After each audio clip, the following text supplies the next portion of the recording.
राधे राधे दोस्तों, हमारे चैनल में आप सभी का स्वागत है। दोस्तों 27 मई 2026 को पद्मिनी एकादशी है। उसके शुभ अवसर पर चलिए हम कथा सुनते हैं। दोस्तों, धर्मराज युधिष्ठिर कहने लगे कि हे जनार्दन, आपने सभी एकादशियों का विस्तार पूर्वक वर्णन कर मुझे सुनाया। अतः अब आप कृपा करके मुझे अधिक मास के शुक्ल पक्ष की एकादशी का क्या नाम है तथा उसकी विधि क्या है, इन सब के बारे में बताइए। श्री भगवान बोले, हे राजन, अधिक मास में शुक्ल पक्ष में जो एकादशी आती है वह पद्मिनी एकादशी कहलाती है। वैसे तो प्रत्येक वर्ष 24 एकादशियां होती हैं।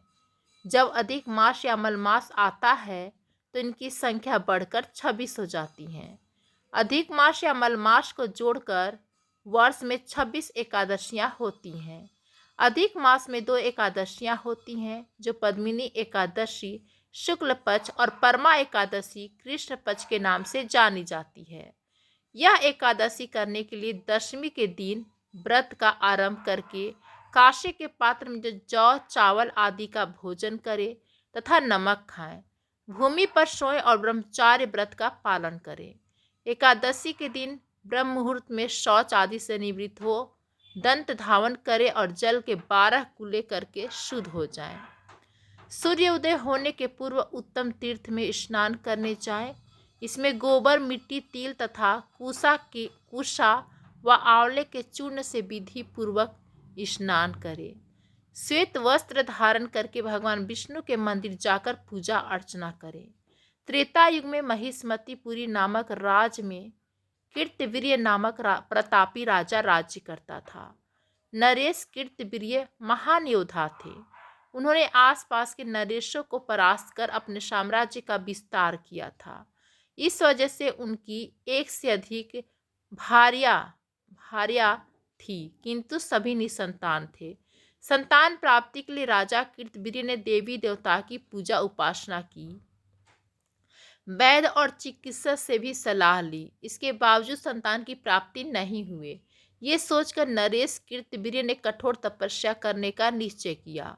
इसके पश्चात मंत्री को कार्यभार सौंप वर्षों तक गंधमादन पर्वत पर राजा कीर्तवीर्य ने तपस्या की। इससे भी उन्हें पुत्र रत्न की प्राप्ति नहीं हुई। उस समय पतिव्रता रानी पद्मिनी से अनसुया ने मलमास महीने में पड़ने वाली सावन मास की एकादशी व्रत करने की सलाह दी। अनसुया के वचनानुसार महारानी पद्मिनी ने पुत्र प्राप्ति हेतु पुरुषोत्तम मास में पड़ने वाली एकादशी का व्रत रखा। विधि विधान से भगवान विष्णु की पूजा उपासना की, साथ ही रात्रि जागरण भी की। महारानी पद्मिनी की भक्ति से प्रसन्न होकर भगवान विष्णु ने उन्हें पुत्र प्राप्ति का वरदान दिया। इस व्रत के पुण्य प्रताप से महारानी पद्मिनी को पुत्र रत्न की प्राप्ति हुई। धार्मिक मान्यता है कि कीर्तवीर्य का पुत्र कार्तवीर्य तीनों लोकों में सबसे शक्तिशाली थे। उन्हें भगवान को छोड़कर कोई युद्ध के मैदान में परास्त नहीं कर सकता था। लंका नरेश रावण को कार्तवीर्य ने चुटकी भर में हरा दिया था। वर्तमान समय तक पृथ्वी लोक पर कार्तवीर्य की शक्ति के समतुल्य कोई पैदा नहीं हुआ है। परास्त करना तो दूर की बात है। एक दिन अनसुया ने रानी पद्मिनी से कहा कि उसको मलमास के शुक्ल पक्ष की एकादशी के दिन विधि पूर्वक एकादशी का व्रत रखना चाहिए। इस दिन भगवान विष्णु की पूजा अर्चना करनी चाहिए। ऐसा करने से पुत्र की प्राप्ति होगी। इसके बाद रानी ने मलमास के शुक्ल एकादशी का व्रत रखा, जिसके चलते भगवान विष्णु रानी पद्मिनी से प्रसन्न होकर और उनको पुत्र प्राप्ति के लिए आशीर्वाद दे दिए। इसके बाद रानी को पुत्र रत्न की प्राप्ति हुई। मान्यता है कि तभी से पद्मिनी एकादशी का व्रत चलता आ रहा है।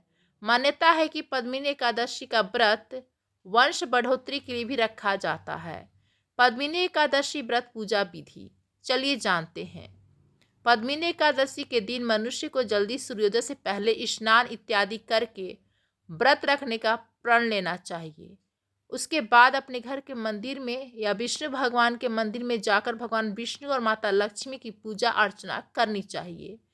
इस दौरान भगवान विष्णु को पीले वस्त्र, पीली मिठाई, पीले फल, पीले फूल, चंदन, दुर्वा अर्पित करनी चाहिए और उनके आगे देसी घी का दीपक जलाना चाहिए।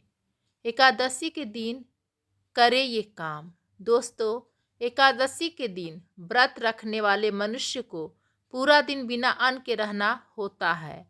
एकादशी के दिन भगवान विष्णु की पूजा और आरती करें और विष्णु चालीसा का भी पाठ करें। शाम के समय भगवान विष्णु की आरती करने के बाद व्रत वाले फल खा सकते हैं। वही अगले दिन व्रत के पारण के समय भगवान विष्णु को भोग लगाने के बाद गरीब, जरूरतमंद और ब्राह्मणों को भोजन कराना चाहिए और उनको अपनी इच्छा अनुसार दान देना चाहिए। इसके बाद व्रत का पारण करें।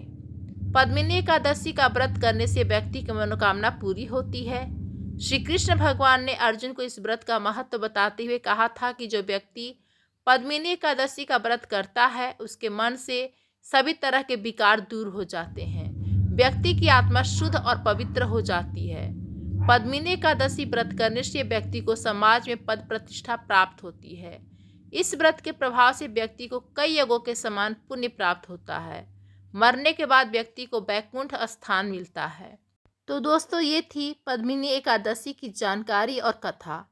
आप सभी को कैसी लगी हमें कमेंट्स करके जरूर बताइएगा। धन्यवाद।